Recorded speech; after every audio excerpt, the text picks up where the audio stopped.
The holidays are full of familiar comforts. Green bean casseroles, golden turkeys, and steaming mugs of something warm. Yet hidden in so many of those dishes is one humble ingredient that helped define American cooking.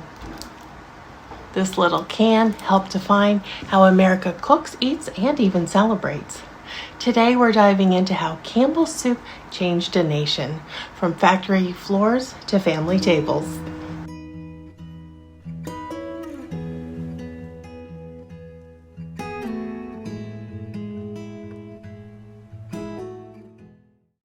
It all began in 1897 when a young chemist named Dr. John T. Dorrance joined the Campbell Preserve Company. He discovered how to remove the water from soup, reducing the weight by almost 90%. The result was the world's first condensed soup. A can of soup could now be sold for just 10 cents, an affordable meal that was easy to ship, store, and prepare. All you had to do was add water. In the 1890s, this was revolutionary. Nutritious food that did not spoil, and it did not require a kitchen staff. For working families, it was independence in a can. Just a year later, the now famous red and white label made its debut. Its bold colors, inspired by the uniforms of Cornell University's football team, simple, striking, and instantly recognizable. That label would soon stand for comfort and reliability. As cities grew and the pace of life quickened, Campbell's began to build its identity around what people missed most: the feeling of home. Their ads promised warmth, familiarity, and care, reminding Americans that a steaming bowl of soup could bring all of that back no matter where they lived. During the Great Depression and both World Wars, soup became more than a meal. It was a symbol of resilience. A 10-cent can could stretch what little people had. Families poured it over leftover rice or potatoes to make them filling. They thinned it with water to feed one or more people at the table, and some stirred it into casseroles or stews to give scraps of meat and vegetables a second life.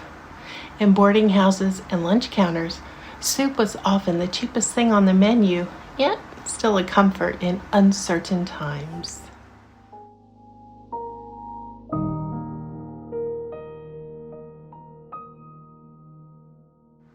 By the 1950s, condensed soup had become a culinary shortcut, the secret base for thousands of American dishes. Campbell's didn't just sell soup, they sold ideas, and home cooks, they loved it. They literally ate it up.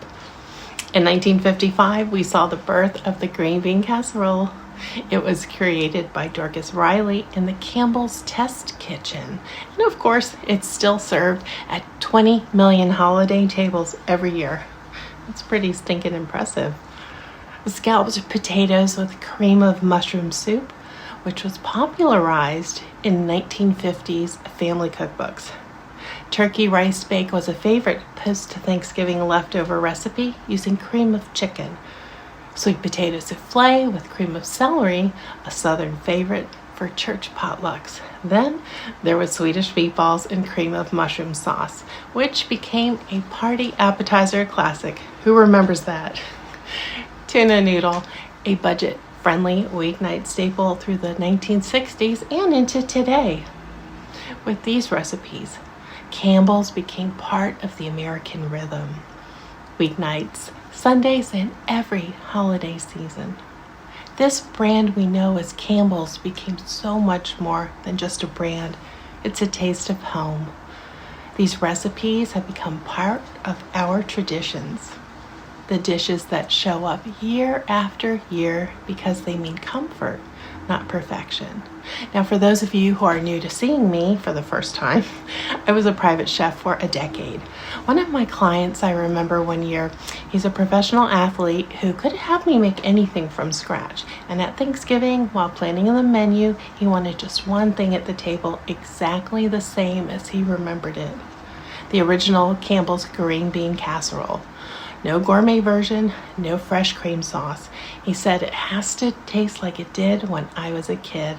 I want the Campbell's recipe. That's the kind of connection this company built over generations. It isn't just soup, it's a story we keep retelling, one family meal at a time.